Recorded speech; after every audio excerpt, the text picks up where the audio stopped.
So hello again. Thank you so much for coming to our Youth Transportation Open House. My name is Laura Lee Sturm. I take she, her pronouns, and I'm the Low Income Access to Transit Program Manager at the City of Seattle Department of Transportation. So I manage all of our low income access programming, including our ORCA opportunity programs, which provide fully subsidized 12-month cards for our Seattle Public High School students and income eligible middle school students. So let's see, I'm going to jump back to the PowerPoint.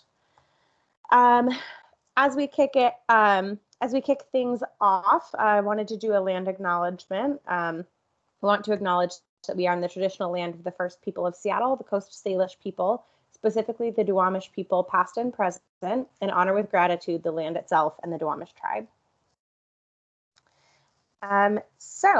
Again, welcome. We're really excited to share our knowledge and resources with folks today. At the end of the hour, we'll be sure to email out the PowerPoint and additional resources that some of our speakers have shared with us, as well as a survey, just so we can better serve the community and understand kind of what other programming and education folks in the community would be interested in seeing in the future. Alrighty, so I guess we can go ahead and kick it off. I'm gonna do a quick introduction to the city, and then I will kick it to my coordinator, Steph Hirsch, who will say a little bit more about ORCA opportunity, what's happening this year, how things have changed due to COVID. Steph will also be reporting on behalf of Sound Transit, who was unable to make it, but we have updates about how Link Light Rail and other Sound Transit transit modes have changed during COVID. And then we'll kick it to King County Metro, where we actually have an operator who's going to show us what the buses look like now with the new plexiglass system installed. Seattle Public Schools will share a little bit about yellow bus changes. We have Safe Routes to School, who are also going to be talking about opportunities for youth. And we will have someone from our scooter share team at the city speak to that new pilot. And of course, we'll have time at the end for questions. So I think with this being a somewhat smaller group, I think we'll have time for questions after each presentation. So if you have a question when someone's done speaking, feel free to either raise your hand on the Teams or type something into the chat. It doesn't seem like we have anyone on the phone, so we can kind of try and manage it as much as possible via the Teams app. Alrighty, so City of Seattle, Department of Transportation, our vision is for Seattle to be a thriving, equitable community powered by dependable transportation. And of course, we want to accomplish that through our mission of delivering a transportation system that provides safe and affordable access to places and opportunities. And we accomplish all of that through our 6 core values of equity, safety, mobility, sustainability, livability, and excellence. So the program that I manage at the city is called the Low Income Access to Transit Program. We receive about $2 million from the Seattle Transportation Benefit District, specifically earmarked for low income access to transit programming. So me and my team, who's Steph Hirsch, who's also on the call, we create and implement all of the programming for these, for the various programs that we manage under this umbrella, as well as engage in policy advisement and try to do as much community engagement as possible. Which mostly includes providing information and resources for folks, as well as getting feedback on how we can continue to adapt these programs to better serve the community. All right, I will kick it to you, Steph. Oops. I think you might be muted. There we go.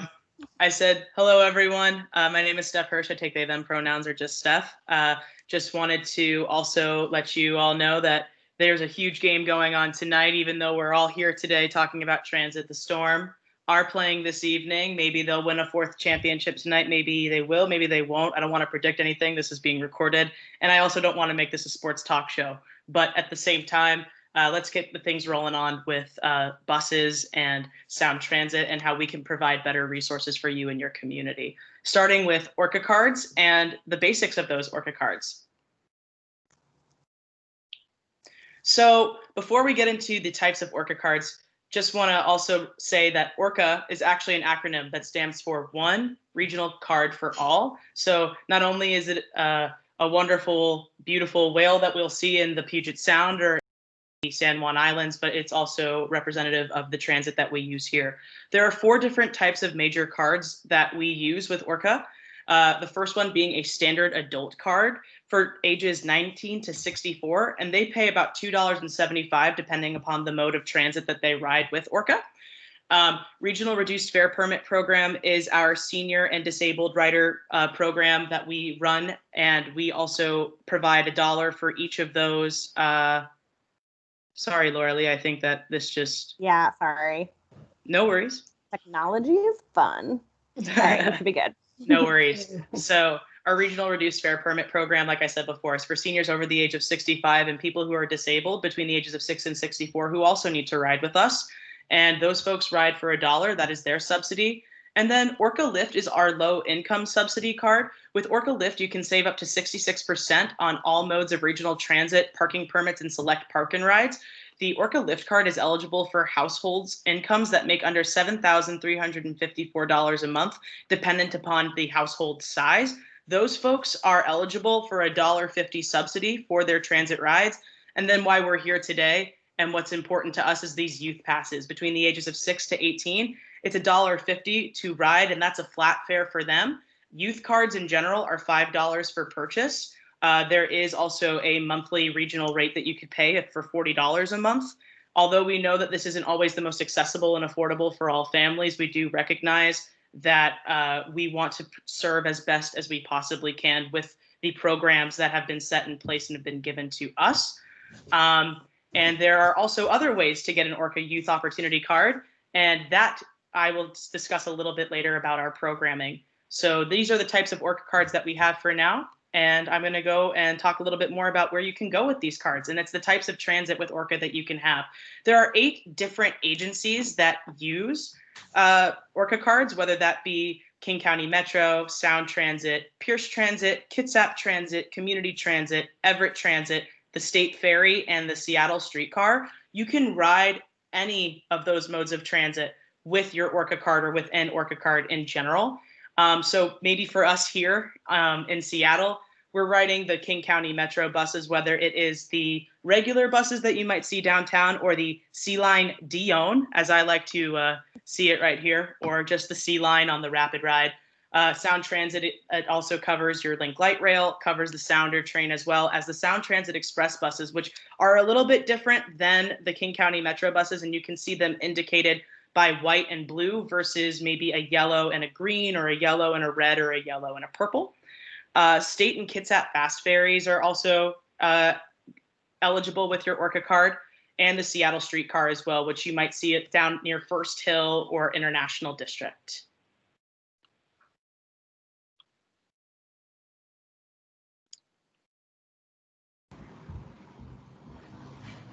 So now we are going to head into our ORCA Opportunity Program, which kind of will explain to you a little bit more how you can receive an ORCA card without necessarily having to go through King County Metro to do it, and to not have to pay and have a subsidy kind of back-ended on that.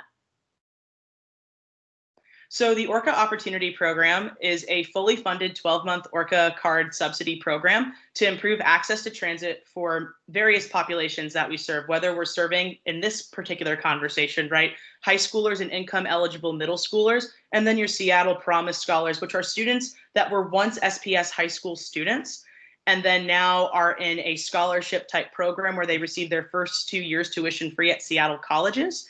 In addition to that, they receive free ORCA cards from us and be able to ride because of how they've pushed themselves through school. We want to reward people who do that, and we want to make sure that those students have the ability to get to and from those commuter schools. And then our third population and bucket that we work with is Seattle Housing Authority residents. We serve just about all of our Seattle housing residents within our region, and this is through this program as well. So think about our program as 3 programs in one title. But we will focus primarily on high schoolers and income eligible middle schoolers today. So this program in particular, I think, is really important, especially in the age that we're living in right now. Talk about why it started and how it began. Youth felt at Rainier Beach High School that they did not have access to public transportation. So because of that, they fought for their transportation access. And now the youth subsidy program for us lives here and breathes within SDOT and many other schools across the city itself. And then since Youth ORCA Opportunity has become a thing, we've served over 14,500 students, whether that be SPS students or Seattle Promise Scholar students. So this is a growing program, and we're so very happy that it's continuing on, and for that you all that are here with us today to explain a little bit more about how this works. So our ORCA Opportunity Youth Program is for all high school students in the city of Seattle who go to SPS schools, and then income eligible middle schoolers, which we'll get into in just a second, because there are some students that are income eligible and some students that we just give a card without an income eligibility. So they get and receive a free unlimited use ORCA card for 1 year. There are no conditions of use form for high school this year, meaning that prior to this year and in COVID, we want to make sure that all of our students are getting cards if they need it, especially our high school students who we know are doing internships. Maybe they're at a job, maybe they're helping mom and dad get groceries, whatever the case may be. That is what we're trying to serve here. So we don't need you to go ahead and get that conditions of use form signed this year. We just want to make sure your student has the ability to get around if they need to get around. And of course, we want to provide cards to Promise Scholars. As well, as I've mentioned before, they are Seattle college students that come from SPS high schools. But we'll get into the thick and meat and potatoes now of our eligibility requirements.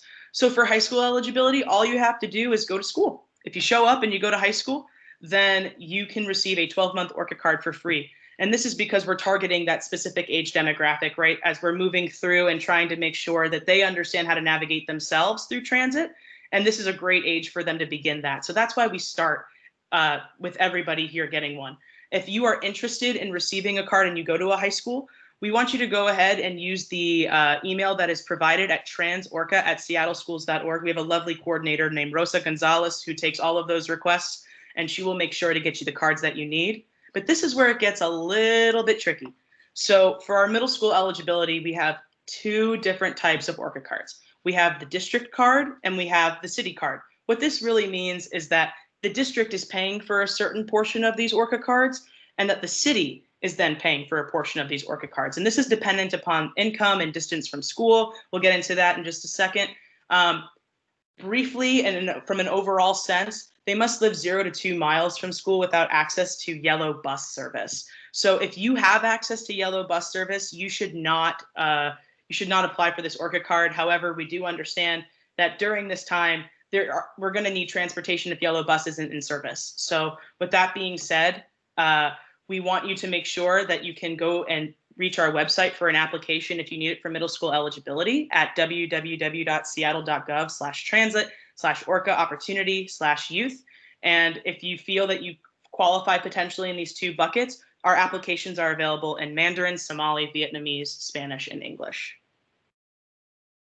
Now, this is where I'm going to explain a little bit more about this eligibility piece. So how far do you live from school is the first determining factor as to how you become eligible for an ORCA Opportunity Program card. So if you live 0 to 1.5 miles away, that means that you will receive a city card, which means you have to live that specific amount of distance, 0 to 1.5 miles away, but you also need to be at or below 50% of the federal poverty level. And that income eligibility can be found at the bottom right-hand corner of your screen. And this is dependent upon your household size and how big it is and how much you're making per year.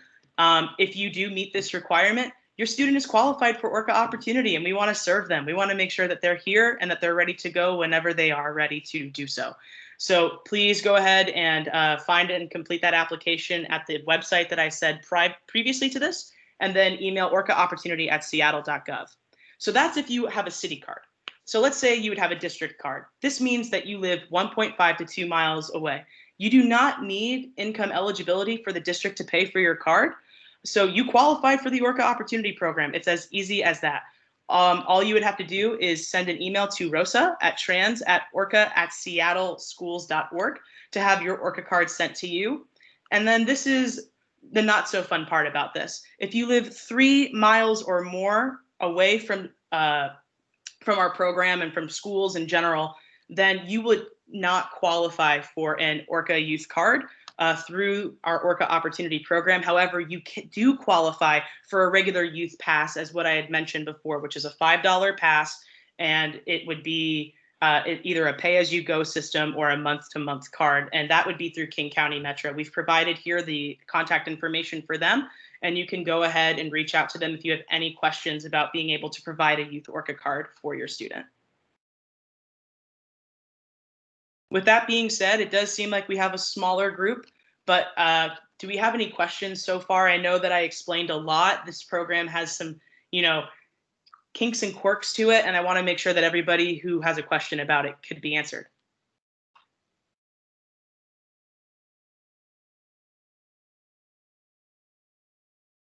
I'll take silence as a good thing. You did such a great job, Steph. I hope all so. the questions already. I hope so. Well, why don't we keep moving? And oh, let's see. Ellen, did you have a question? No, did I raise my hand? I'm sorry. No, I unmuted my mic.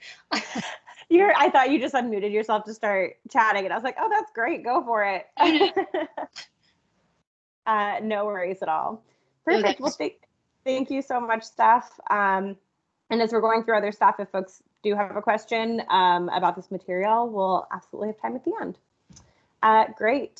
Steph, do you want to, actually, you're not done yet, just kidding. You're going to give us a couple of Sound Transit updates, and then we'll kick it off to King County Metro. Yeah, you bet. No problem. I will keep this brief so that way we can get to the fun stuff with Metro Mike, who I am very excited to see what's going on the inside of those buses right now. But for Sound Transit, in case you haven't used the Link Light Rail, you haven't used the Sound Transit buses, fares have returned. So because of that, they returned back on July 1st, and that means that full fares are in effect for Sound Transit Express buses, Link Light Rail buses, and Sounder trains. So on the right side on fare cost, you can see that there's an adult fare price that we have for all of these set modes. However, the youth fare as a whole is going to be a $1.50 set price. If you're riding with us at an ORCA Opportunity, it'll be free. But if you're not, the youth pass will cover you for all of these for $1 at a set fare price. $1.50, excuse me, set fare price. So we also want to just let folks know that we work in a phenomenal city where Sound Transit really does an amazing job since July 1st, really doing a good job cleaning the inside of our trains, inside of their buses, and everything that they need to do, passing out masks dispensers. They're keeping things safe, and they've increased its cleaning frequency for all vehicles, stations, and platforms to multiple times a day, and in some cases on an hourly basis. This includes increased use of disinfectants to wipe down handrails, doorknobs, handles, and restrooms, sanitizing every vehicle with spray disinfectant. There are touch points like seats, floors, windows, ceilings, handrails, the driver area where they spray this disinfectant, sanitizing high touch areas on platforms and stations, removing vehicles from service to disinfect if there's a biohazard situation, for example, and then posting signage on board when you're sitting down to be able to note, exactly how far should I stay apart, and to remind passengers of critical health guidelines. So there are also some protocols that go along with this, and I'm sure if you've already been riding and you know what's going on, or if you've just been out in the world, there are some things that have changed and definitely have changed as we ride Sound Transit. So the first thing that, before we even get into any of these protocols, is we're going to put on a mask no matter where we go, because you should always keep a mask on while you're doing anything outside of your home, especially when you're riding transit in an enclosed space where that virus can really breathe on each other. But we understand too that people need to ride transit. So only do it when it's healthiest and safe for you to do so. They're also asking you to board from the back unless you're a rider who needs a ramp for assistance, which is located at the front of the train. Other than that, they're asking for no standing passengers. They do not want more people inside of the deck than they can handle, in addition to just keeping things safe. One seated passenger per row of seats. So you'll see it on Sound Transit too. They have two different, they'll have like a row of seats that have a sign on it. You don't need to sit there, you can't sit there. Seats near the operator will remain vacant to ensure a safe distance. So if you're in the train itself, you'll actually see that the front half of it and those seating is cut off right now, and it's reserved to keep people and air moving slowly and doing a good job of that. And then if buses are full, per social distancing guidance, another bus will be dispatched to pick up remaining riders if an operator is available. So they want to try to take these reductions that they're having right now and really make sure that it works for everybody the best. But that's about it for Sound Transit and their updates for us. And now I will kick it off to our friends at King County Metro and Laura Lee back to the MC. Thanks so much, Steph. I appreciate that. I think we'll just pause real quick to see if anyone had any Sound Transit questions. No.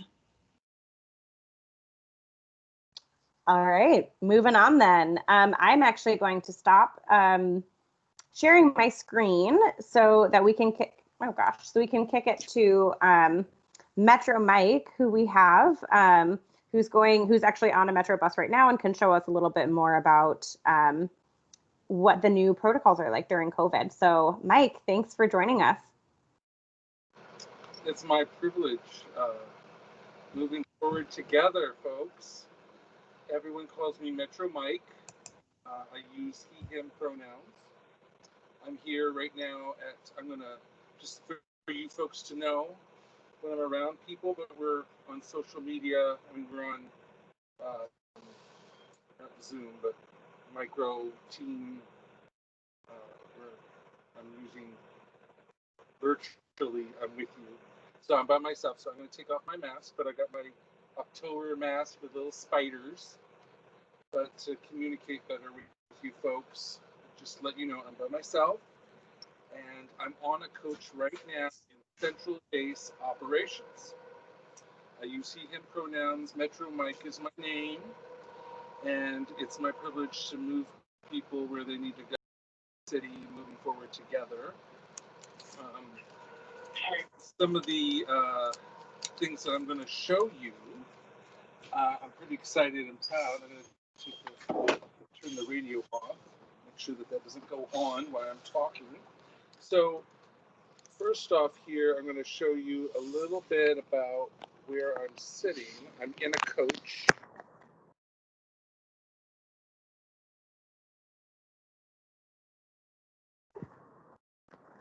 So this is the seating compartment area. And part of what I'm going to show you is, before we go outside and talk about the ORCA card, and as a little aside, Steph gave a great explanation about the ORCA card that we call orcas whales, but I'm not sure if everyone knows that orcas actually technically are not whales, they're dolphins. So just as a little aside, if you ever get my bus, I sometimes use that as a trivia question. But for your safety on the coach, we have disinfected all these stanchions that we heard about earlier, these poles, these safety poles that you can hold on to, and these loops.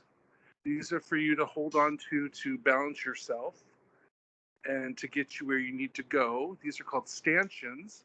And we have a great team of folks here in these buildings here, vehicle maintenance. They clean and disinfect and repair. That's the wash. That's like a giant car wash for buses right there. But we have these filtration systems up here, and we have disinfected coaches every night, and sometimes, as we heard, hourly. We have cleaning going on to help protect all you folks, as well as the operators and staff. We have a great team. So we have that. We have the filtration system, which has been upgraded, and that's monitored and taken care of by all our great folks, as well as masks that we're all to wear. Masks are required for your safety and the safety of those around you. Here's some COVID-19 information here. And then to help folks out, we have seats that are reserved for social distancing. We have closed seats. to help guide you. And earlier, now that we've started having pay again, we've resumed the fare, we've taken away this partition. However, the numbers on the coaches are the same. For a 60-foot coach, it's 18, including the operator and one ADA person in the front. So this is all reserved for seniors and disabilities, for riders with disabilities. And then also, one of the things that's come up quite a bit is that with this number restriction, you'll see buses go by that say full bus. And you'll go, oh my gosh, that bus just passed me up. Not to worry, we've increased service. And most likely, now don't quote me on this, but usually 9 times out of 10, that second bus with less people, because it's cumulative, the more people, the more stops. That second bus usually gets you to where you're going faster. If you wait for that second bus, 9 times out of 10, it'll pass the other bus. So not to worry, no reason to get get upset or worried about wherever you're needing to go. What you're going to notice, the biggest change on Metro buses is this new shield. And it lines up with the yellow marker. So when we're in motion, it's open, because that front compartment for you folks is a doorway.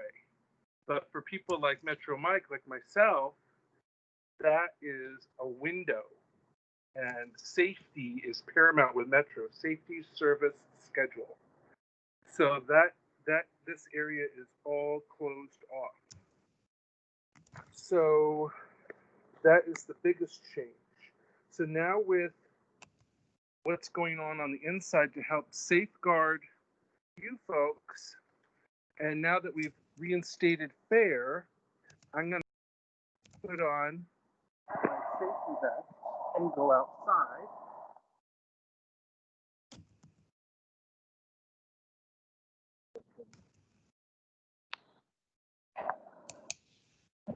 Okay. Safety vest. And we're going to go outside as if we're boarding.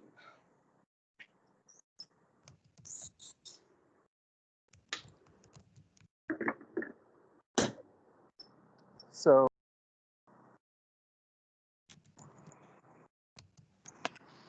when we come to the bus, if it's a regular bus, this is a 60-foot Metro King County bus. We'll go to the front door, and when we board, we'll come on board and we'll have our ORCA card. And one of the questions I have is there's a difference between a purse and a burse, but a lot of us younger folks were getting our cards from schools. So if you have a personal ORCA card, you can add friends and family, but you stipulate that before you tap, because the operator has to program. But if you have a card through work or through a school, most likely you're not able to add folks. But if you were, you do it before you tap, not after. Too late. So you tap, and then you go to your seat beyond the ADA, unless you need the ADA, of course. Then you quickly find a place. And if we're paying with change and paper money, we would put the paper money here and the change here. And then the operator, in this case, that's me, would take a transfer. You drop your change in here, put your dollar in there, and the operator would slip through a transfer.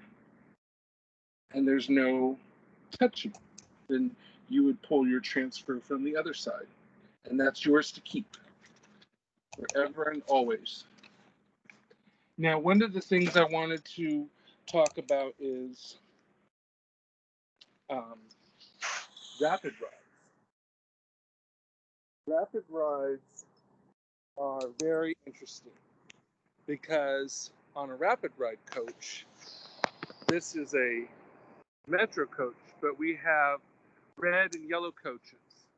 And the big difference with rapid ride is that for your convenience, you may enter or exit rapid ride at any door. So if you're the back of the bus kind of people, middle of the bus kind of folks, find the door closest to your preference. No lines, no fuss, no muss. And while you wait on the platform, you may utilize that time by pre-boarding using your ORCA card with the reader.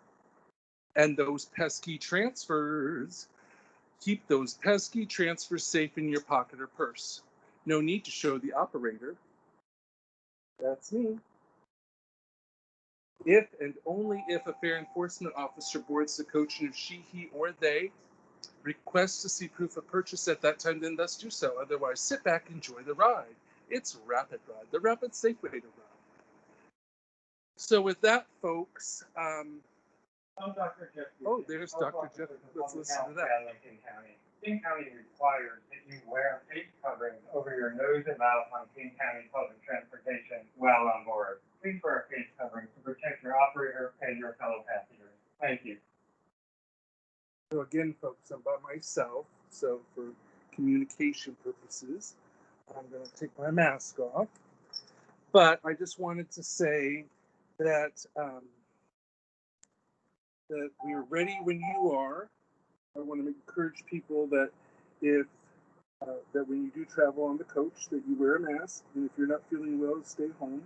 But we're ready when you are to get you where you need to go, moving forward together. And with the ORCA question about whales and dolphins, are going to end with the buffalo was wishing their son a great day on their first day of school, and they said, "Bye, son." Anyway, thank you so much. I don't know if anyone has any questions, but I'm available. Thank you so much, Mike. That was amazing. And I know I personally haven't had a chance to take Metro since the new plexiglass has gone in. So that was very informative for me. I feel a lot more comfortable riding transit now, kind of knowing what I'm getting myself into. So I will leave space for a few questions if anyone has any for Mike while we've got him on the bus.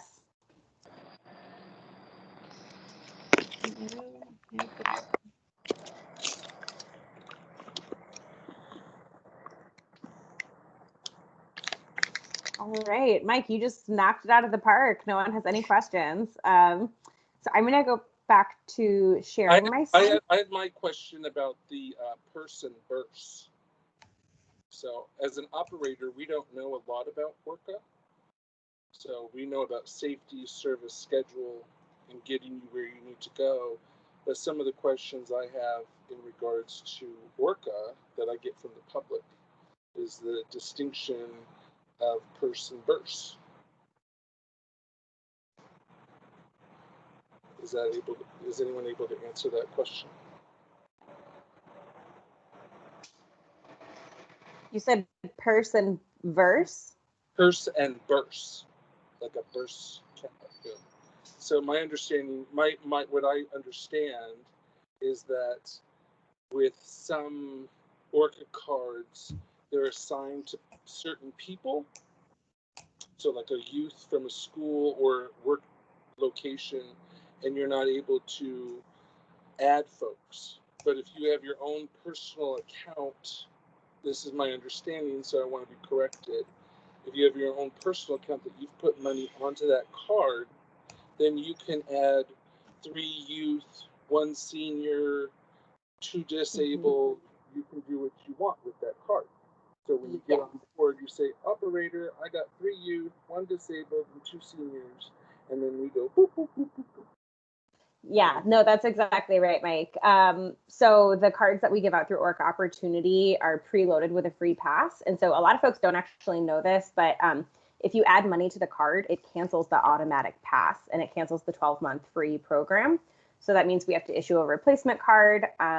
which for our high school students is $5 for the first replacement, and it's $25 for any replacement afterward.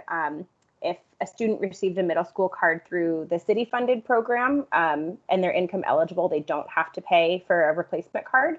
But any middle school student who receives a card from the district funded pot of cards, then they would need to pay the fee for their replacement cards.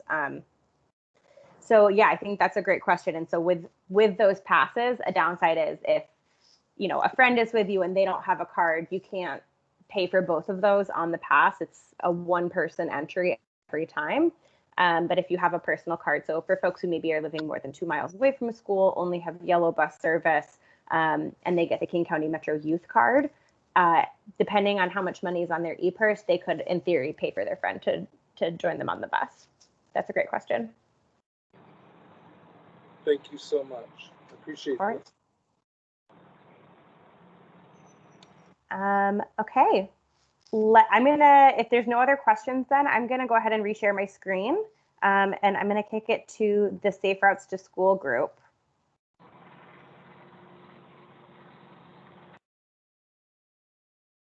If I can get the slides to work again.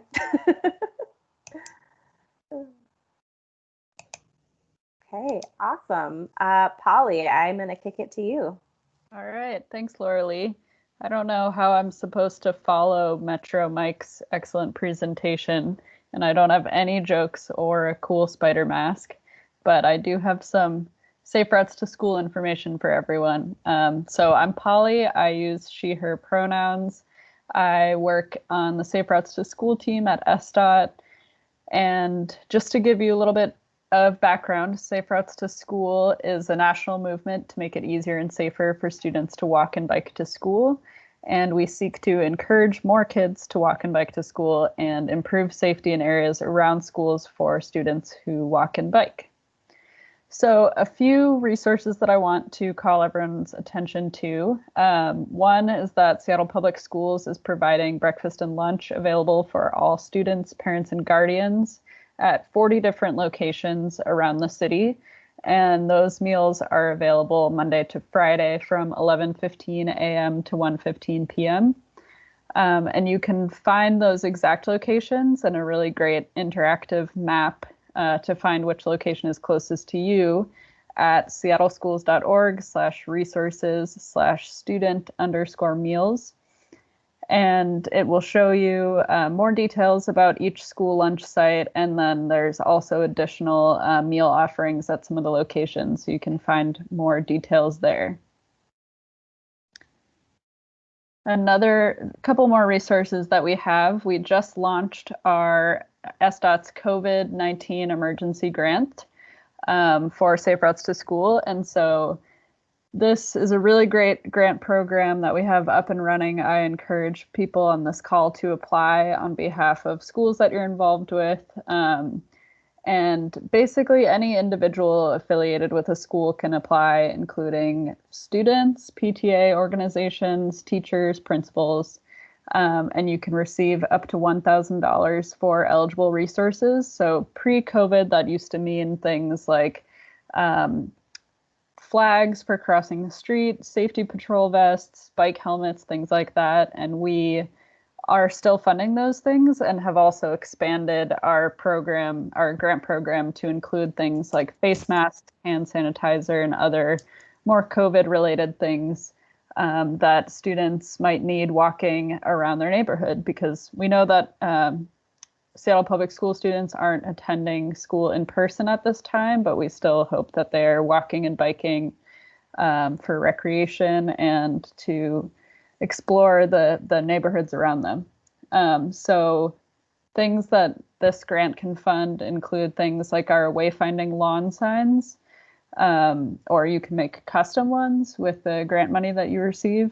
So that could be like directing students to school lunch pickup sites in your neighborhood.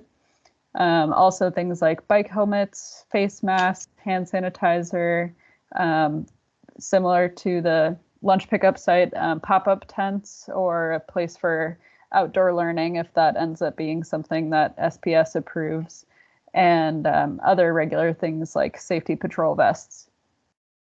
On the note of walking and biking to school, one thing that I didn't add to the slide that I want to note is that just a really small handful of private schools are starting to send students back to school for in-person learning. So you may see our rapid flashing beacons near school zones on, and that's because a local private school has in-person learning. So there are only a small handful throughout the city, but something to keep in mind that we do, in addition to the lunch program offerings, we do have students still walking and biking to school in some neighborhoods, and we want all drivers and pedestrians and cyclists to keep an eye out. So a few other resources we have available are our Vision Zero signs, like the ones on this slide: keep kids safe, look out for each other. We have our 20 is plenty signs and a few others. And they encourage drivers to look out for pedestrians. So those are available free. We're still kind of finalizing the details about how to distribute them because most of our public facing service centers are closed at this time, but we still encourage people to request them, and we're figuring out ways to deliver them to school lunch pickup sites or community members for them to put up around their neighborhoods. And then similarly, we also offer our cool Safe Routes to School swag that we would normally give out in person at this time, but since we can't do that, we still encourage schools and students and communities to order that gear if they're interested for free. So that includes things like stickers, temporary tattoos, wristbands, stamps. I think we also have some bike lights, a limited number.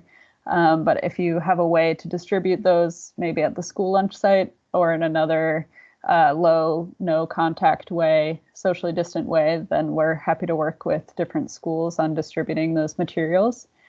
And for more information on how to get these signs and the COVID emergency grant resources, you can visit seattle.gov/transportation/SRTS for more info, and that will also give you neighborhood maps for how to get to and from school on the routes that are like our neighborhood greenway routes and routes with more stop signs that are more comfortable for students walking and biking, and more information generally about our Safe Routes to School program.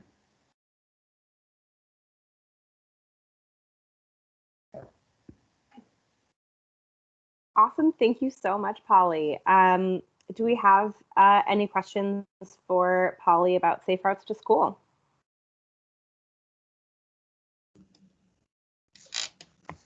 I just want to add one thing if there aren't questions, and if there are, please chime in. But just to stress that the grant funding, we have about $15,000 available, and in the past we haven't had enough schools apply for grants. So we really want to make sure that we're using the money available to fund resources like the ones listed here. And it's a really quick SurveyMonkey application. We've kind of pared it down, and it'll be open on a rolling basis through the end of the year. But the sooner people apply, the sooner we can get those resources out to students. So please spread the word on this.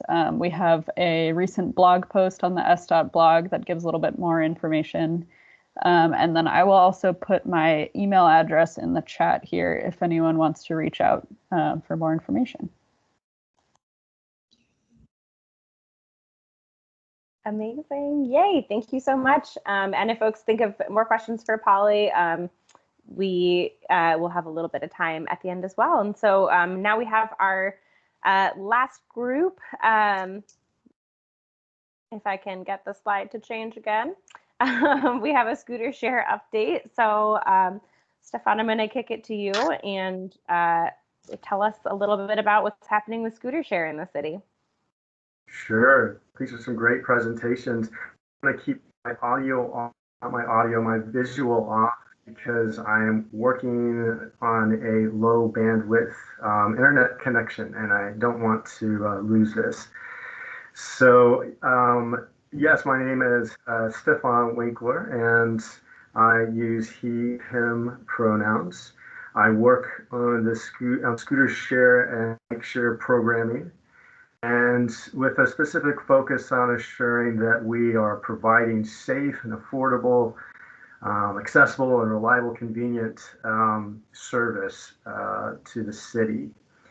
And so what I'd like to do, let's go ahead and flip to the next slide, is just sort of give a brief intro first on what scooter share actually is.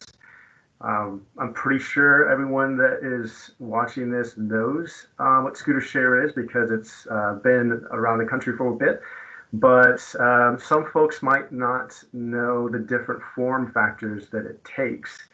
You'll see in the visual, the photo over to the right side, or the right side of the page here, that we have standing scooters, which I think everyone's familiar with, and some might have already ridden in other cities. And then we have seated scooters, which can look sort of like bicycles, or they can look like little mini Vespas. And so these are just a couple of examples of the form factors. They do have something in common with bike share that is currently in the city with Lime. They're free floating, which means that you can park them pretty much anywhere that there's a paved furniture zone or a bike rack or a corral, somewhere that's not blocking traffic or foot traffic. They go up to 15 miles per hour, and they can be fun to use. Go ahead and flip to the next slide.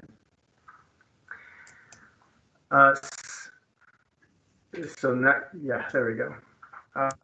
So one thing that I'd like to point out further is that the vendors that we've selected, and we went through a very intensive process in evaluating and selecting the vendors that will be operating in this city. You can kind of see some of the different categories that we went through. We were really important to us that the equipment was safe and that it met minimum requirements in terms of the conditions that we have here in Seattle, such as our terrain, the wet weather, things like this. Also that these companies had good parking and operation plans, that they could comply with our data requirements, and then they had a history of being compliant. And what I mean by that is that they were good partners with other cities and that they serve the city well.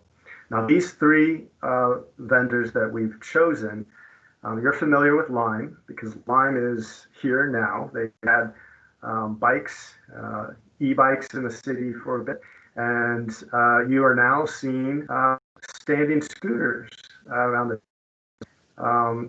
and the other ones that we have selected are not here yet. They'll be here in the next month or so.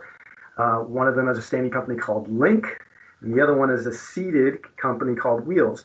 And that's the one that looks a little bit like a bicycle in the middle. And it was really important to us that we had a variety of form factors, at least form factors that were more accessible for folks that might have challenges when it comes to standing up or balancing and things like that. These vendors that we've selected within their current terms and conditions at this time allow folks that are over 18 to ride. So if you fall into that group, then these would, you can use these. Go ahead and flip to the next slide, please. Yeah, so let's talk a little bit about challenges and strategies and how we approach those. This is another photo of the company that you'll be seeing here soon. It's called Wheels, and you'll look on the back of that device there, and you'll see it like a little hump there. We're going to see what that is later on, but that is a helmet. They actually come with helmets on them, so they're really, really cool technological invention there. Go ahead and flip to the next screen. So the first priority to us is to keep folks around the city, people who are walking and wheeling and rolling, children, senior citizens, people who might be blind or low vision. Everyone's safe. We don't want scooters in any way to make people uncomfortable or endanger or make their moving around the city inconvenient. And so we have a number of things that we're doing to assure this. Number one, although you can ride bicycles on the sidewalk as long as you're yielding and being aware of of people that are walking and wheeling around you, scooters will not be allowed on the sidewalk. So you cannot ride them on the sidewalk. The only time that you can ride them on the sidewalk is if you happen to be in a bike lane that turns into a sidewalk. There's a few places like that around the city, like on certain bridges, but as a regular rule, they will not be allowed on the sidewalk. When you park, it's really important that you just don't leave it anywhere, but that you actually are mindful of what will happen if you walk away from this device. What I mean by that is, let's say you leave it next to a building and you think, okay, that's out of the way. Well, that might seem like it's out of the way, but for a person that uses a walking stick, if they're blind, that can really trip them up, and in some cases actually trip them where they fall down and get hurt. So we are asking that people park their scooters and their bikes in the furniture zone or bike racks or at areas that we have designated as corrals where they can park in. And you'll see those painted in certain areas of the city on the ground. And we're going to continue to build those corrals so that there's more of those to use. There will be some areas of the city, however, where there will be no parking allowed, and you'll know that because if you try to park in that area, you'll get a notice from the device and possibly on your actual phone that states that you cannot park there, to find another location. And then if you do park there, you'll be fined. And you may be asking yourself, well, how am I going to know all these rules that you're talking about? Well, the great thing is that we will have education on the device itself, so that you should see signage on the device about what you can do, where you can ride, where you can park, as well as in the app that you're using. And as for folks who are walking around and happen to come across scooters or bikes or anything really that's blocking their way, this is all integrated into what a lot of folks are familiar with now. That's our Find It, Fix It app City of Seattle has, or calling 684 Road, which allows you to report a bike or a scooter that is blocking your way, and just letting us know, where it's at and the vendor name. And for folks who can't see, you can still report by just calling, and we'll be able to figure out where you are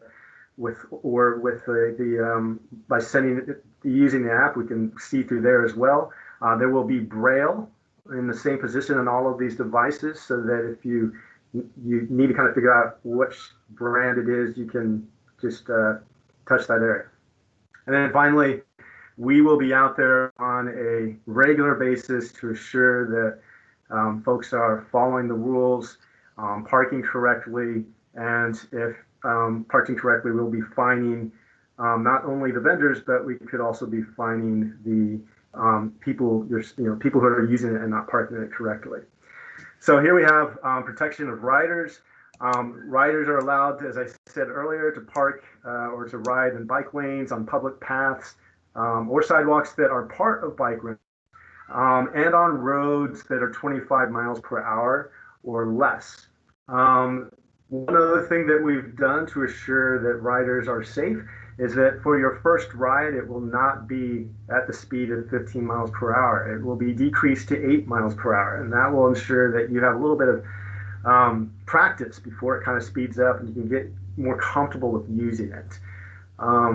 We will be enhancing our education and our enforcement by getting out there and making sure folks are educated, and we will be incentivizing helmet usage. So I showed you the picture of those seated devices that had a helmet on the back of it. Well, there in the picture, you can see that it will allow someone to take that helmet off, and if you flip it over, there are these you can peel off a layer inside of the helmet so that you have a fresh layer you can put on your head without using it in the same way that someone did before you. And one other thing that we'll be doing just to make sure that the public is safe is we'll be partnering with University of Washington, Harborview Research Center, and tracking what's happening. And so that after this pilot, we can determine, which form factors are more safe and, what we learned from this. Let's go ahead and flip to the next screen. So COVID-19 precautions. Definitely, we have a process in place. All vendors have provided us with their plan. Here's some of the processes that are in place. For instance, all vendors must sanitize all the common touch points on every device, and that could be, let's say the helmet area or the handlebars or any of the brakes. All of that stuff has to be sanitized every time they service it. Remember, these are battery operated, so they have to go to them when the batteries are run out. Anytime that they're maintaining it, anytime they're moving these devices around, they have to do this every day. They also need to make sure that their staff is educated and that they're using proper PPE gear, that they're using safe practices, and that when we request any additional COVID-19 requirements to be put into place, that they do that immediately, and that they're also alerting us of any changes that they're making. So it's really, really important to us that everyone is going to be safe using these, because there are some folks that are looking for alternative ways to move around. Go ahead and flip to the next screen. Yes, and I just want to acknowledge very quickly that I know we're at 5:30. So we can, if we don't mind, just moving a little quickly through these last slides. So if folks have to leave soon, they can ask any questions that they have. Does that sound okay? Absolutely. Awesome, thanks. So the main thing that I'll just point out here is that we do have an equity program in place, distribution area. There's going to be a way for folks who don't have access to a phone, a mobile phone or data or a credit card to access these. Also, there is a program for folks who are low income. Go ahead and flip to the next slide. And that's it. That's if anyone has questions, I can take those now. No question. Oop, I was muted. There was a question in the chat about the age requirement and if that came from the city or the vendors or how that decision was made. This is coming from the companies, so it's within their terms and conditions. It's not something that was set by the city.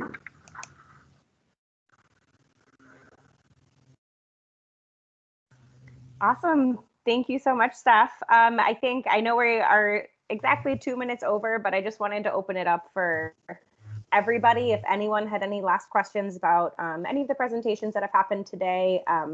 I do also just want to acknowledge that we got a very last minute notification from Seattle Public Schools that the speaker who was going to speak on changes to Yellow Bus was not able to make it.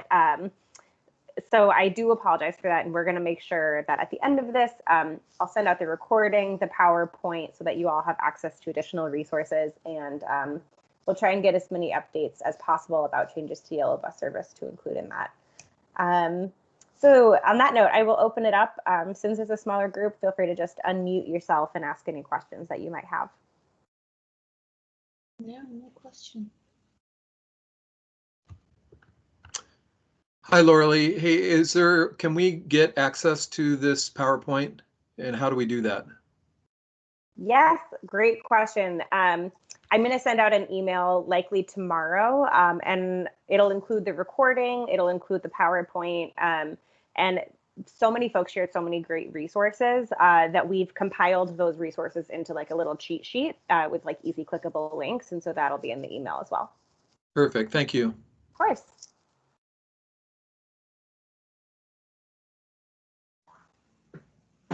No, I'm good. All right. Something in the chat. Oh, just saying thanks. Thank you, Danny. That's a great note to end it on.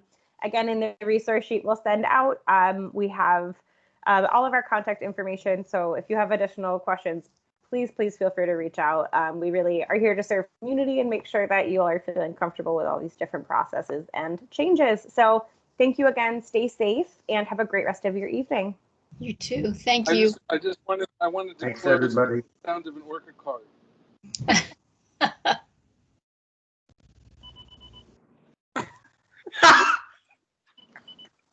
There we go. Pass. There you go. Three times the charm. Sound. Awesome. So much, everyone. Thank you. Thanks, Mike. Bye-bye. Bye-bye, Bye, everyone. everyone. Go enjoy the Storm's 4th championship. They're about to lock it up right now.